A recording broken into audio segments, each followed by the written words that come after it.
Okay, so students, basically जो last lecture था उसमें हम लोगों ने एटॉमिक फिजिक्स के जो मॉडल्स थे उनकी हमने टाइमलाइंस देखी थी, राइट? तो किस तरीके से मतलब जो चीजें हैं बेसिकली चल रही थी. But a few of you guys had a problem that I did not take a name of any great Indian scientist of the ancient times. There was a scientist basically in India as well, but the problem is that actual में ऐसा है कि वो जो scientist हैं अपने India के, मैंने इंडिया के एक साइंटिस्ट का नाम क्यों नहीं लिया जो कि बहुत ही पॉपुलर भी है अपने इंडिया में. उनका नाम है महर्षि कनाड. सो महर्षि कनाड जो थे बेसिकली ये भी इंडियन साइंटिस्ट हैं और ये भी एटॉमिक फिजिसिस्ट हैं. एटॉमिक फिजिसिस्ट, ये बहुत बड़े फिलोसोफर भी थे. इनका एक फिलॉसफी का एक अलग स्कूल है जो फिलॉसफी में पढ़ा भी जाता है. फिलॉसफी मतलब दर्शन शास्त्र जैसे कहते हैं, दर्शन शास्त्र. तो फिलॉसफी में वैशेषिका स्कूल को ये बिलोंग करते थे. वैशेषिका मतलब इनकी थिंकिंग उस स्कूल की है, वैशेषिका. अब ये सब चीजें क्या हैं, हम हिस्ट्री तो पढ़ नहीं रहे हैं तो ये जानने की जरूरत बिल्कुल भी नहीं है. लेकिन महर्षि कनाड बेसिकली इन्होंने भी ऐसा कहा कि दुनिया की सारी चीजें कुछ बारीक बारीक कण से बनी हुई हैं, कुछ बारीक बारीक कण से बनी हुई हैं, ऐसा इन्होंने कहा. तो बारीक कण से बने हैं हम, ये कहना उस जमाने में बहुत बड़ी बात है. आज से 2000 साल से पहले जो भी लोग थे उनके लिए सोच पाना भी बहुत बड़ी चीज है. अरे कोई कैसे सोचता होगा यार उस जमाने में कि हम कोई बारीक बारीक कण से बने हुए हैं, दुनिया की हर चीज बारीक बारीक पार्टिकल से बनी है. So that's why is a very great person. ये नॉलेज उनको थी, ठीक है. तो इन्होंने भी एटम के बारे में बात की है. मैंने डेलिबरेटली इनको लीव आउट किया था लास्ट टाइम इसलिए बिकॉज इनका जो टाइम स्पैन है it is not yet confirmed. अभी तक पता नहीं है मैं एग्जैक्टली ये कब एग्जिस्ट करते थे, एग्जैक्ट हमें नहीं पता अभी तक. इनकी कुछ राइटिंग्स हैं जो आज तक थोड़ी बहुत सर्वाइव कर गई हैं, जिससे हमें जानकारी मिली कि ऐसे भी एक महर्षि अपने इंडिया में थे जो कि एटॉमिक फिजिसिस्ट थे. तो इंडियन एटॉमिक फिजिक्स के एंशियंट फादर कहला सकते हैं ये, ठीक है, एंशियंट फादर कहला सकते हैं.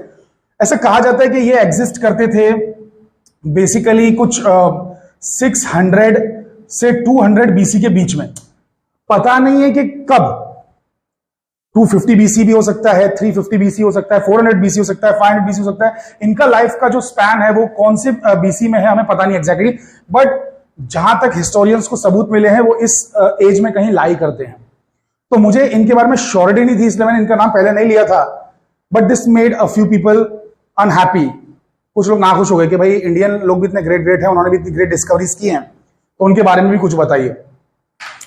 सो लिसन, ये तो एक महर्षि कनाड है, ये ancient Indian father of atomic physics इन्हें कह सकते हैं, ठीक है. चलिए हम आगे बढ़ते हैं. तो हम लोग पहुंच चुके थे बेसिकली कहां पर, रुदरफोर्ड की थियरी पे. रुदरफोर्ड ने कौन सा मॉडल दिया था, nuclear model of the atom. याद आ रहा है, nuclear model of the atom दिया था. फिर उसको चैलेंज किया था, किसने चैलेंज किया था, नील्स बोर ने. उसका स्टूडेंट था ना Niels Bohr. He was born in Copenhagen. Where is Copenhagen by the way? Copenhagen कहां है? It's in Denmark. डेनमार्क. तो Denmark is a very beautiful country, very beautiful. So Denmark जो है वहां पे बहुत छोटी मोटी सी कंट्री है बेचारी, तो बहुत प्यारी सी मासूम सी कंट्री है डेनमार्क. सो यहाँ पे कोपेनहेगन में रहते थे नील्स बोर और बेसिकली रुदरफोर्ड के अंडर में पढ़ने के लिए आए थे. तो नील्स बोर ने चैलेंज किया रुदरफोर्ड को उनकी 1911 की थियरी पे, और 1913 में उन्होंने खुद की थियरी दी. रुदरफोर्ड ने थियरी दी थी 1911 में, 1911 में, और नील्स बोर ने थियरी दी थी 1913 में, जिसका नाम था प्लैनेटरी मॉडल. Planetary model. सो लिसन, तो रुदरफोर्ड का मॉडल कौन सा था? रुदरफोर्ड का भी प्लैनेटरी मॉडल था, लेकिन उसको नाम न्यूक्लियर मॉडल ऑफ एटम इसलिए दिया गया बिकॉज पहली बार किसी ने न्यूक्लियस के बारे में बात की थी, न्यूक्लियस के बारे में. तो रुदरफोर्ड ने न्यूक्लियस डिस्कवर किया था, उसने ही हाइपोथेसाइज किया था. Are you understanding? अब please just check whether the recording is properly on और नॉट. मतलब वो ऊपर नंबर्स चल रहे हैं ना, numbers are running, right? Okay. So listen, तो प्लैनेटरी मॉडल जो है, प्लैनेटरी मॉडल ये नील्स बोर ने क्यों कहा? क्योंकि न्यूक्लियस बीच में बैठा हुआ है, न्यूक्लियस बीच में बैठा हुआ है, सन की तरह, जैसे सन सोलर सिस्टम में अपने सौर मंडल में बैठा हुआ है और उसके आसपास जो ग्रह हैं, ग्रह मतलब प्लैनेट्स, वो उसके चक्कर काट रहे हैं। तो बेसिकली वैसे ही कुछ इलेक्ट्रॉन्स भी हैं जो चक्कर काट रहे हैं न्यूक्लियस के। तो ये प्लैनेटरी मॉडल दिखाई दे रहा है, सोलर सिस्टम जैसे दिखाई दे रहा है, इसलिए इसका नाम प्लैनेटरी मॉडल रखा गया।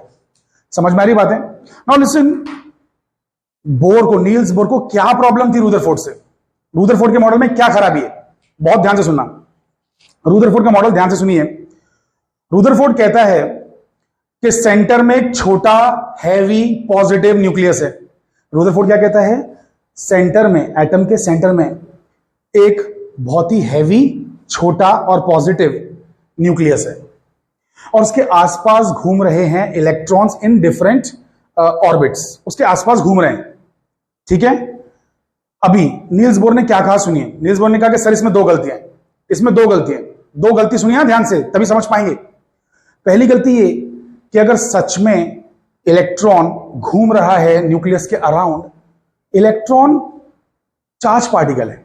इलेक्ट्रॉन क्या है? Charge particle. मैक्सवेल ने, कौन मैक्सवेल? क्रिकेटर नहीं, जेम्स क्लार्क मैक्सवेल।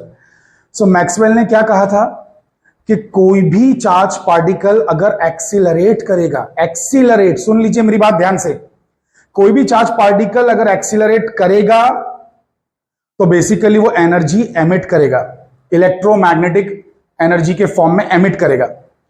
और वो जो एनर्जी है एमिट कर देगा तो उसकी स्पीड कम हो जाएगी।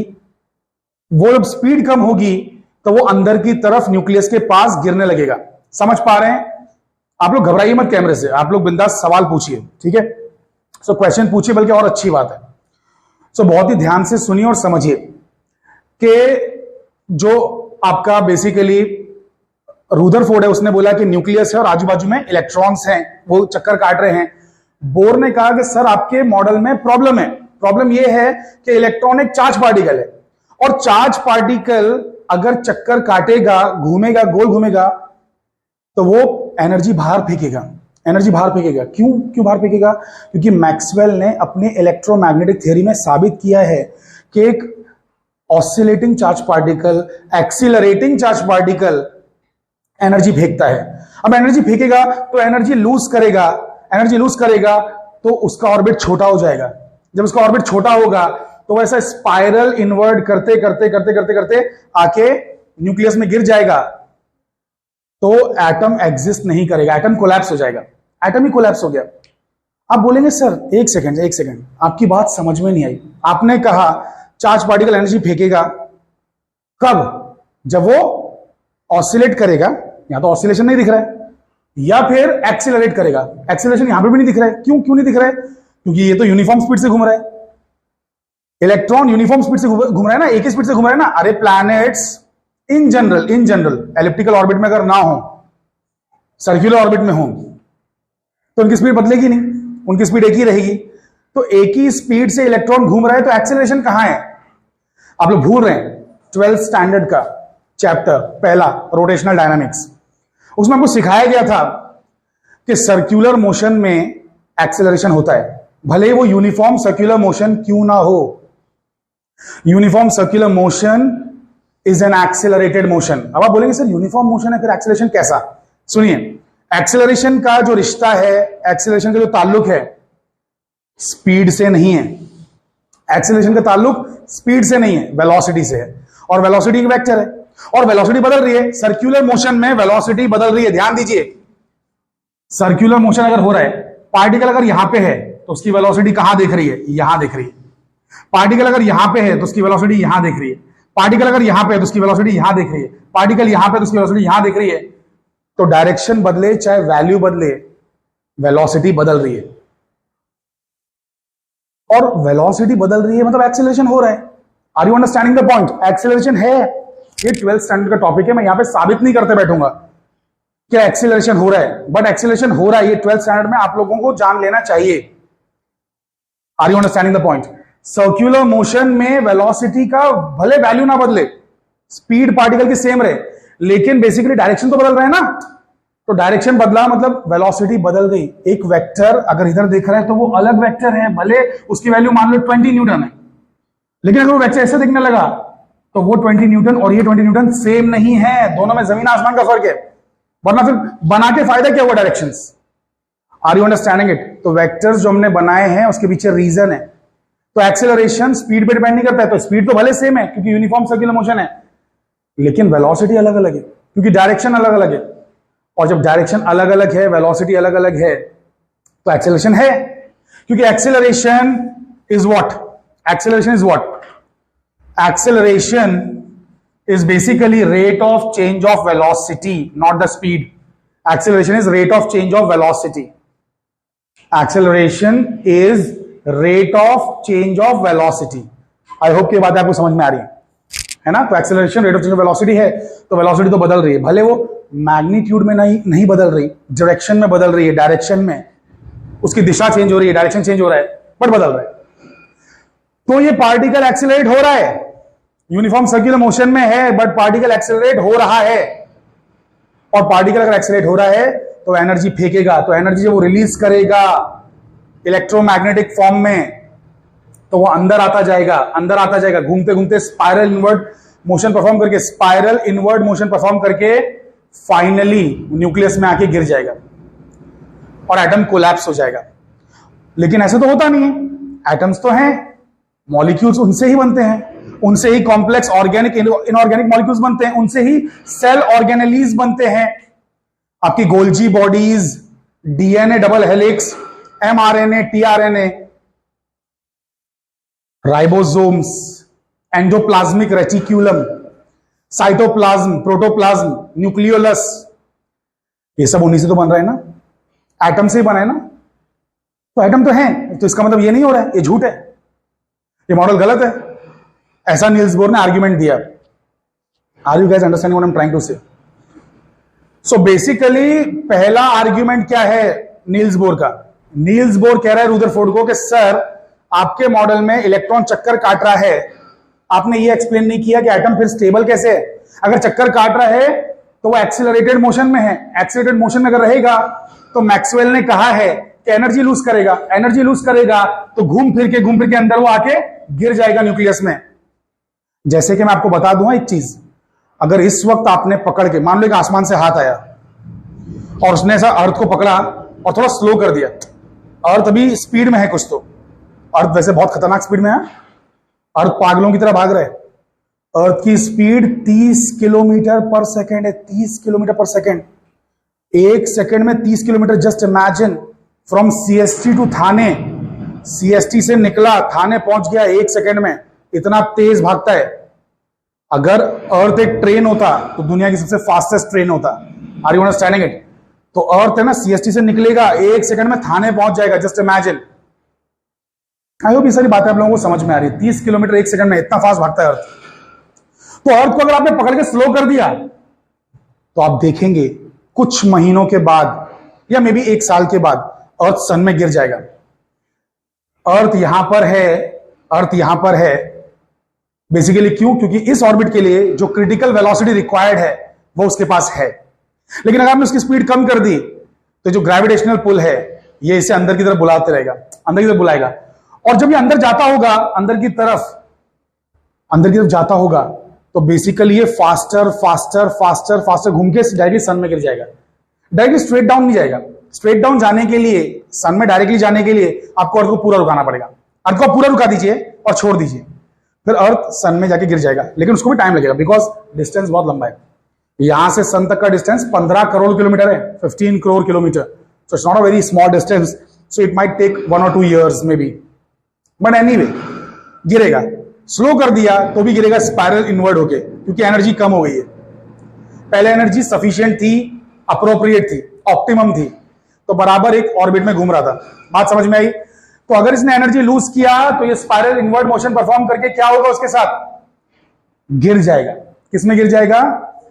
न्यूक्लियस में गिर जाएगा। एटम मर जाएगा, एटम कोलैप्स हो जाएगा। लेकिन हम मरे क्या? नहीं, एटम जिंदा है। इसका मतलब, आर यू अंडरस्टैंडिंग इट? जिंदा इन द सेंस एटम जिंदा नहीं है, atom has no life, atom has no consciousness. Atom has no consciousness. Consciousness arise होती है एक हायर लेवल पे, मल्टी सेल्यूलर स्टेज पर। जो भी चीज सेल के नीचे है, बायोलॉजिकल सेल के नीचे, उसके पास लाइफ नहीं है। Cell is the basic unit of life. Cell के नीचे गए, उसमें किसी की कोई जिंदगी नहीं है। Ribosome is dead, mitochondria is dead, are you understanding it? On their own they are dead. ये सब मिलते हैं, they work in unison, they work as a one particular thing. ये सब मिलजुल के एक जो बनाते हैं ना, उसमें जिंदगी है, उसमें लाइफ है। आई होप कि ये बात आप सभी के समझ में आ रही है। सो लिसन, मर गया इन द सेंस कोलैप्स हो गया, एटम जो है कोलैप्स हो गया। पहला ये आर्ग्यूमेंट है। अब दूसरा आर्ग्यूमेंट बोर का सुनिए, बोर का दूसरा आर्ग्यूमेंट कि सर चलिए मान लेते हैं, बोर कह रहे हैं नील मतलब रुदरफोर्ड से, कि सर मान लेते हैं कि आपने जो कहा कि भाई एटम मतलब इलेक्ट्रॉन गोल घूम रहा है, चलो मान लिया कि गोल घूम रहा है, मान लिया कि गोल घूम रहा है। पहला पॉइंट तो ये था कि आप स्टेबिलिटी समझा नहीं पाए। चलो मान लेते हैं कि कुछ एटम्स मर रहे हैं और कुछ बन रहे होंगे बाय सम प्रोसेस। वैसे भी हम खाना वाना खाते ही है ना, खाना क्या है? खाना क्या है? एटम्स है। अरे आप जो खाना खाते हो carbohydrates, it is combination of carbon, hydrogen, oxygen etcetera. Nitrogen भी है प्रोटीन्स में, CHON कॉम्बिनेशन। प्रोटीन्स क्या है? अमीनो एसिड्स है ना। Proteins are made of what? Amino acids. Amino भी बोलते हैं कुछ लोग। So amino acids, so amino acids basically किससे बने? CHON के कॉम्बिनेशन से। वैसे ही फैट्स लिपिड से बने, लिपिड्स बेसिकली, और मतलब लिपिड्स एंड फैट्स दो अलग अलग चीज भी बोलते हैं कभी कभार, बट इन जनरल दोनों सेम चीजें हैं, इन जनरल लूजली। तो बेसिकली कहने का मतलब है कि ये सारी चीजें एटम से ही बनी है ना भाई। ये सारी चीजें एटम से बनी है कि नहीं बनी है? आई होप की बातें समझ में आ रही है आपकी। तो हम खाना खा रहे हैं तो हमारे अंदर एटम जा रहे हैं ना, वो हमारी बॉडी का हिस्सा ही बन रहा है ना। एटम हमारे अंदर जा रहा है, हमारी बॉडी का हिस्सा बन रहा है। तो कुछ एटम्स को मरने दो ना, कुछ एटम्स मर रहे हैं, कुछ एटम्स जुड़ रहे हैं, कुछ एटम्स दुनिया में पैदा हो रहे हैं। सीड में से बड़ा प्लांट बन रहा है, कोई प्रोसेस हो रहा है कि एटम बन रहे हैं, बनने के बाद कुछ मरते भी होंगे, वो प्रोसेस मान लो चल रहा है, एक डायनेमिकल इक्विलिब्रियम स्टैब्लिश हो गया। कुछ मर रहे हैं, कुछ जिंदा है, मान लेते हैं सब कुछ सही है, रुदरफोर्ड का कहना सही है। बट दूसरी गलती क्या है? मर भी रहे हैं तो मरने से भी प्रॉब्लम है। नील्स बोर को इनका मरने का तरीका समझ में नहीं आ रहा। क्यों? क्योंकि लिसन, जब ये मर रहे हैं तो मैंने क्या कहा, ये फास्ट होते जाएंगे, इनकी फ्रीक्वेंसी इंक्रीज होती जाएगी। और मैक्सवेल के अकॉर्डिंग, मैक्सवेल आप कह सकते हो उसको मॉडर्न टाइम्स का फादर ऑफ इलेक्ट्रोमैग्नेटिज्म कह सकते हो। तो बेसिकली जो मैक्सवेल है उसने कहा कि भाई अगर ज्यादा फ्रीक्वेंसी से कोई पार्टिकल, चार्ज पार्टिकल घूमता है तो ज्यादा फ्रीक्वेंसी की लाइट वो बाहर फेंकेगा, ज्यादा फ्रीक्वेंसी का इलेक्ट्रोमैग्नेटिक पल्स वो बाहर फेंकेगा, इलेक्ट्रोमैग्नेटिक वेव ज्यादा फ्रीक्वेंसी की बाहर आएगी। तो पहले जब घूमा स्लो, तब जो पल्स निकल रही थी वो थी कम फ्रीक्वेंसी की। जब अंदर आते जाओगे तो वो जो फ्रीक्वेंसी है बढ़ती जाएगी, कंटिन्यूसली बढ़ती जाएगी। अच्छा, फ्रीक्वेंसीज बाहर आ रही हैं, इलेक्ट्रोमैग्नेटिक पल्सेस बाहर आ रही हैं, इलेक्ट्रोमैग्नेटिक वेव्स बाहर आ रही हैं, तो उन्हें हम डिटेक्ट कर सकते हैं ना। अरे जैसे लाइट, इलेक्ट्रोमैग्नेटिक पल्स है लाइट, उसको भी तो डिटेक्ट करते हो ना, उसकी भी वेवलेंथ निकालते हो ना। किसमें? अरे इंस्ट्रूमेंट रहता है ना, स्पेक्ट्रोमीटर, उसमें प्रिज्म रख देते हो, प्रिज्म पे लाइट गिराते हो, वो लाइट खुल जाती है, उसकी फ्रीक्वेंसीज कैलकुलेट करते हो स्पेक्ट्रोमीटर से। याद आ रहा है? तो वैसे ही इसमें से जो फ्रीक्वेंसीज निकलेंगी, भले वो दिखने वाली ना हो, लाइट वाली ना हो, कोई भी हो, रेडियो फ्रीक्वेंसी हो, इंफ्रारेड हो, अल्ट्रावायलेट हो, भले वो दिखाई ना दे, बट जो भी निकलेगा उसे डिटेक्ट कर सकते हैं ना, स्टडी कर सकते हैं ना। तो स्टडी किया लोगों ने, खास करके केमिस्ट्री वालों ने, केमिस्ट्री वालों का भला हो, बहुत पढ़ाई की विचारों ने। फिजिसिस्ट जब ध्यान नहीं दे रहे थे ना एटम पे, फिजिसिस्ट लोग, तब केमिस्ट्री वाले ही पढ़ाई कर रहे थे दिन रात। तो उन्होंने ऐसा कभी कुछ नहीं देखा। कंटिन्यूस स्पेक्ट्रम मिलना चाहिए, हर फ्रीक्वेंसी का स्पेक्ट्रम मिलना चाहिए, हर फ्रीक्वेंसी का। इसको ऐसे समझ लो, सुनो, इसको ऐसे समझो कि मान लो कि ना एटम बन गया, अब वो डीके मोड में आ चुका है। एटम है और अब वो डीके मोड में है। तो उसने क्या किया कि इलेक्ट्रॉन को अंदर लाना शुरू किया और एनर्जी बाहर फेंकना शुरू की। तो जब एनर्जी बाहर फेंकेगा तो कुछ तो उसका वेवलेंथ या फ्रीक्वेंसी होगा। मान लेते हैं उसने फेंका है वायलेट लाइट, वायलेट नहीं, मान लेते हैं रेड लाइट फेंका है, रेड लाइट मान लेते हैं, जस्ट अज्यूम कीजिए कि रेड लाइट बाहर फेंका। जब अंदर आएगा घूम के, तो रेड से ज्यादा फ्रीक्वेंसी किसकी है? ऑरेंज की है। तो ऑरेंज लाइट भी बाहर आना चाहिए, और अंदर आए तो येलो, और अंदर आए तो ग्रीन, और अंदर आए तो ब्लू, फिर इंडिगो, वायलेट, ऐसा सब कलर्स दिखना चाहिए। बट किसी भी गैस में केमिस्ट्री वालों ने, केमिस्ट लोगों ने, केमिस्ट्री के साइंटिस्ट लोगों ने कभी सारे कलर्स नहीं देखे। हमने लिए ऐसे वैक्यूम ट्यूब्स, उसमें कैथोड एनोड डाला, गैसेस डाली प्योर फॉर्म में, हाइड्रोजन तो हाइड्रोजन डाल दिया, ऑक्सीजन तो ऑक्सीजन डाल दिया, उसमें से डिस्चार्ज पास किया, वो गैसेस एक्साइट हुई, डीएक्साइड हुई, कुछ तो हुआ उनके अंदर, पता नहीं एक्साइड डीएक्साइड क्या होता है हमें अभी नहीं मालूम है, बट कुछ तो हुआ और अंदर से लाइट निकली। वो लाइट निकली, उसको प्रिज्म में देखा, प्रिज्म में कुछ ही कलर्स दिखाई दिए, कुछ ही कलर्स, बाकी कलर्स एब्सेंट थे। ऐसा कैसे? ये तो डिस्क्रीट स्पेक्ट्रम हो गया, लाइन स्पेक्ट्रम हो गया, सेपरेट स्पेक्ट्रम हो गया। लेकिन हमें तो चाहिए कंटिन्यूस, हर चीज दिखाई देना चाहिए, हर चीज। मैं ये नहीं कह रहा हूं कि विबग्योर दिखाई देगा, अरे कुछ भी दिखाई देगा, लेकिन कंटिन्यूस होना चाहिए। अगर वेवलेंथ 5000 एंगस्ट्रॉम दिख रही है तो 5001 भी दिखना चाहिए, 5002 भी दिखना चाहिए, या मैं कह सकता हूं 4999 भी दिखना चाहिए, 4998 भी दिखना चाहिए, क्योंकि यहां पे कंटिन्यूसली स्पीड इंक्रीज होती जा रही है, फ्रीक्वेंसी बढ़ती जा रही है। तो ज्यादा फ्रीक्वेंसी निकलना चाहिए, कंटिन्यूस स्पेक्ट्रम बनना चाहिए, बट ऐसा नहीं हो रहा है। कुछ कलर्स दिख रहे हैं बस, जैसे हाइड्रोजन में 4 ही कलर्स दिखाई दिए, हाइड्रोजन की गैस में 4 कलर्स दिखाई दिए बस, और भी सेपरेट, उनके बीच में गैप है। अरे आप लोगों ने स्पेक्ट्रोमीटर एक्सपेरिमेंट में फर्स्ट ईयर बीएससी में किया स्पेक्ट्रोमीटर, उसके अंदर प्रिज्म में देखा तो कलर्स कितने दूर दूर दिखाई देते हैं ना, दूर दूर दिखते हैं कि नहीं? अरे कलर्स के बीच में गैप रहता है कि नहीं रहता है? यहाँ पे रेड दिख गया, फिर अचानक में आपको डायरेक्टली यहाँ पे ऑरेंज दिख गया, फिर यहाँ पे येलो दिख गया, फिर वायलेट कहीं दूर दिखता है। देखा है स्पेक्ट्रोमीटर आप लोगों ने? हाँ के ना? याद आ रहा है कि नहीं? तो बीच में गैप्स क्यों है? बीच के कलर्स का है। आप बोलेंगे दुनिया में सिर्फ 7 ही कलर है, ऐसा नहीं है। किसने बोला 7 कलर दुनिया में? दुनिया में बिलियन कलर्स हैं, बिलियन, बल्कि बिलियन नहीं, इनफाइनाइट कलर्स हैं। अगर 5000 एंगस्ट्रॉम मान लो येलो कलर है, तो 5001 भी येलो है, अलग तरीके का येलो। 5002 एंगस्ट्रॉम भी अलग तरीके का येलो। अरे आप नीली जीन्स खरीदने जाते हो, वो जीन्स में क्या सब नीली सेम दिखती है क्या? अलग अलग शेड्स होते हैं ना। तो दुनिया में बिलियंस ऑफ कलर्स है, बल्कि इनफाइनाइट है। बिलियन में इसलिए बोल रहा हूं क्योंकि आपके मोबाइल फोन में अभी बिलियन कलर्स आ चुके हैं। जब मैंने आज से 10 साल पहले मोबाइल लिया था, 10 साल नहीं 8 साल पहले समझ लो, मेरा मोबाइल, मतलब मैंने और भी पहले लिया था, मैं उस मॉडल की बात कर रहा हूं जिसमें सबसे पहली बार बहुत अच्छी स्क्रीन आई थी। तो उसमें 16 मिलियन कलर्स थे और सबके मोबाइल पे लिख के आता था डब्बे पे 16 million colours. AMOLED screen I थी, अभी सुपर एमोलेड आ चुकी है, उसमें लिख के आता है 1 बिलियन कलर्स। 1 बिलियन, उतने कलर्स वो रिप्रोड्यूस कर सकता है, बना सकता है।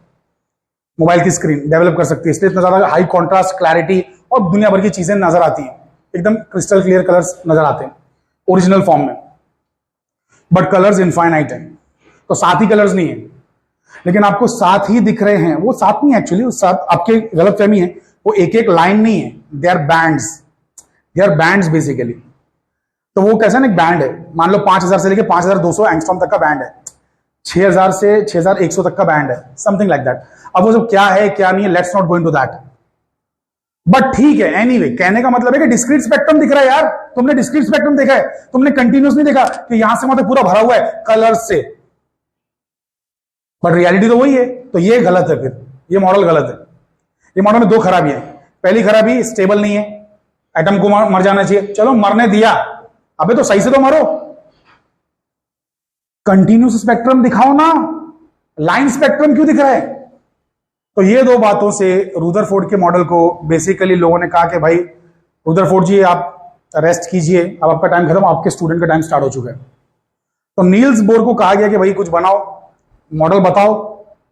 तो नील्स बोर ने मॉडल बनाया। नील्स बोर ने क्या किया मालूम है? कोई नया मॉडल नहीं बनाया। ये प्लैनेटरी मॉडल न्यूक्लियर मॉडल से अलग नहीं है, सेम है, वही है, लेकिन उसने जो बातें कही है ना स्टेबिलिटी एक्सप्लेन करने के लिए, वो अलग है।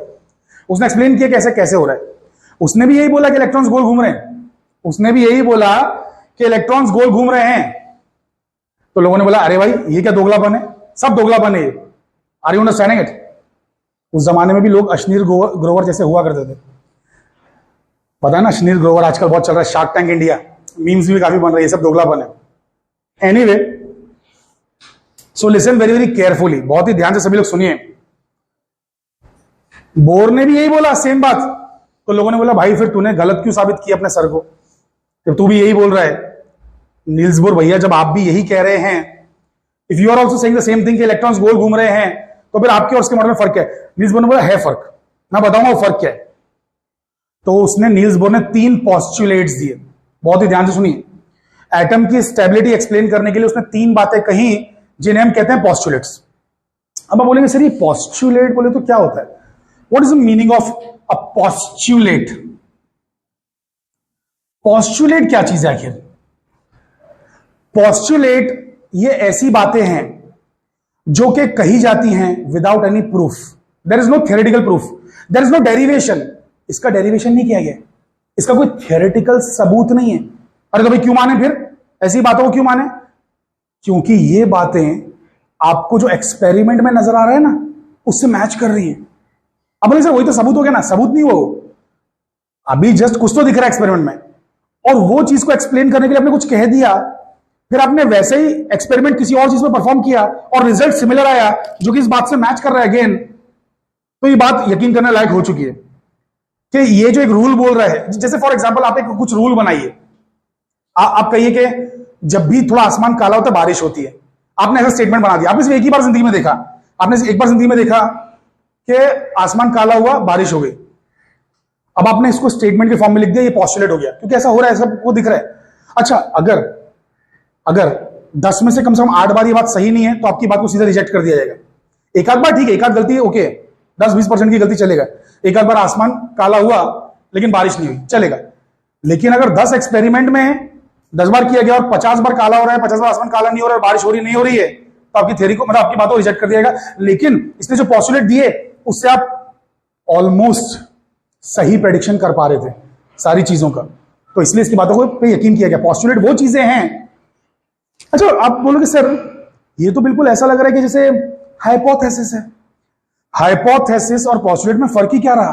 ये तो आप अपनी मनगढ़ंत कहानियां बना रहे हो, सच हुई तो हुई, नहीं हुई तो नहीं हुई, वैसी वाली बात हो गई।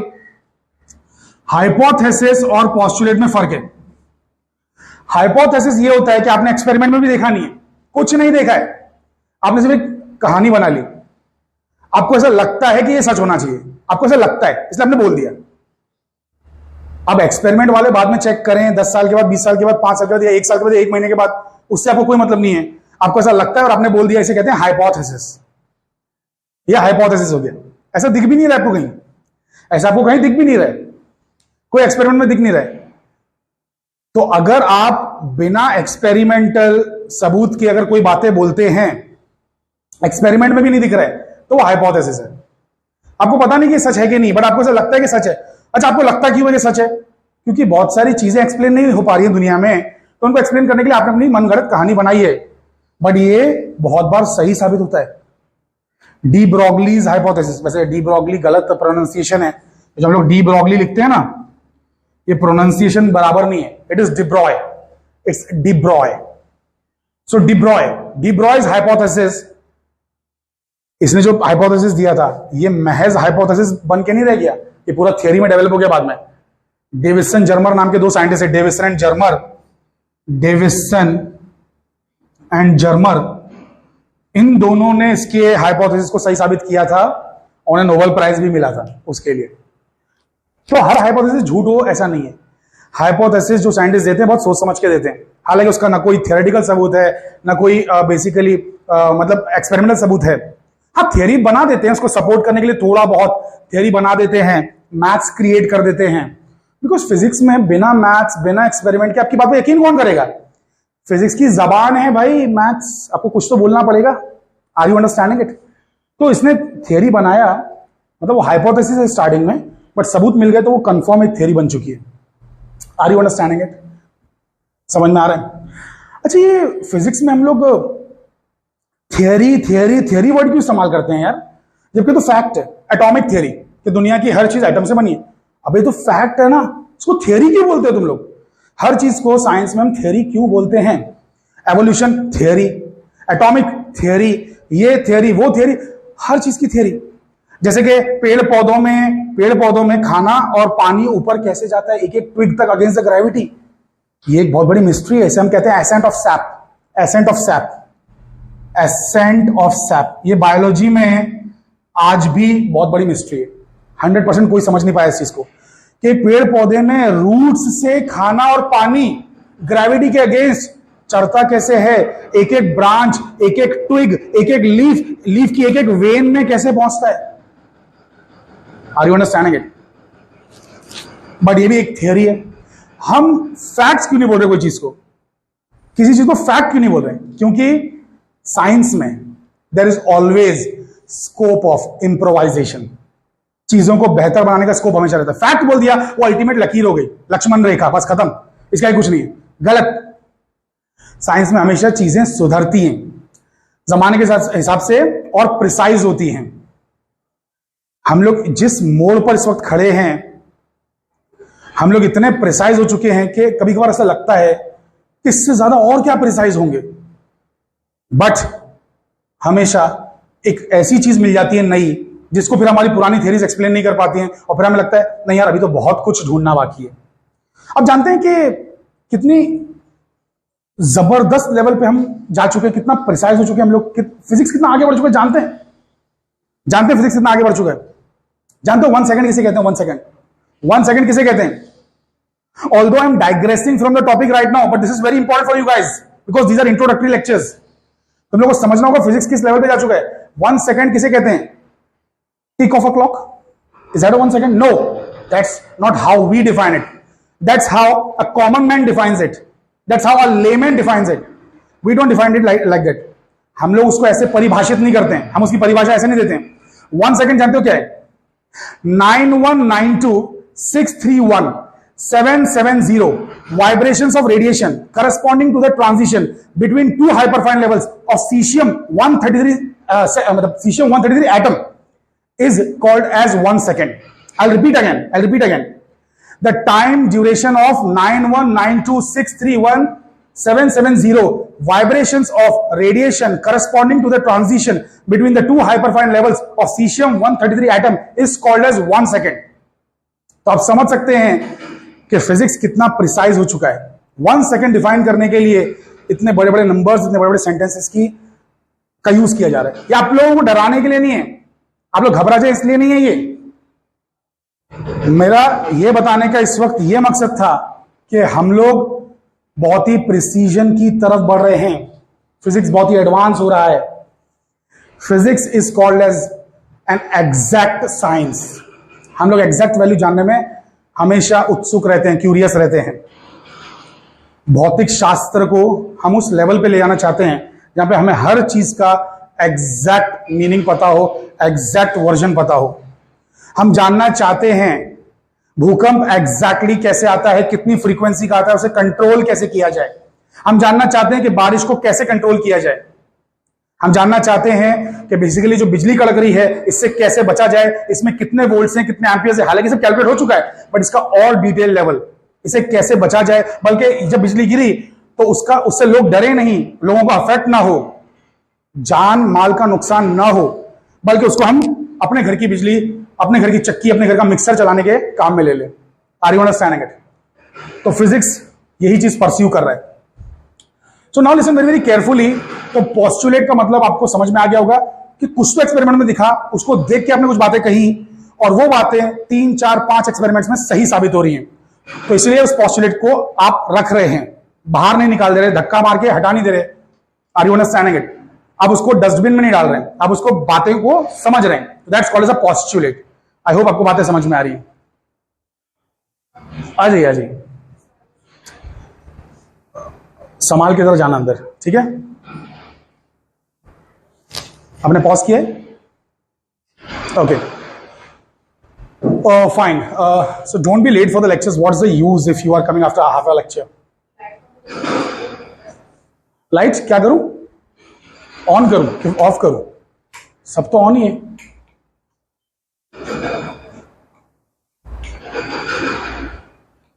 ठीक है, सब ऑन कर दूं? Okay, fine.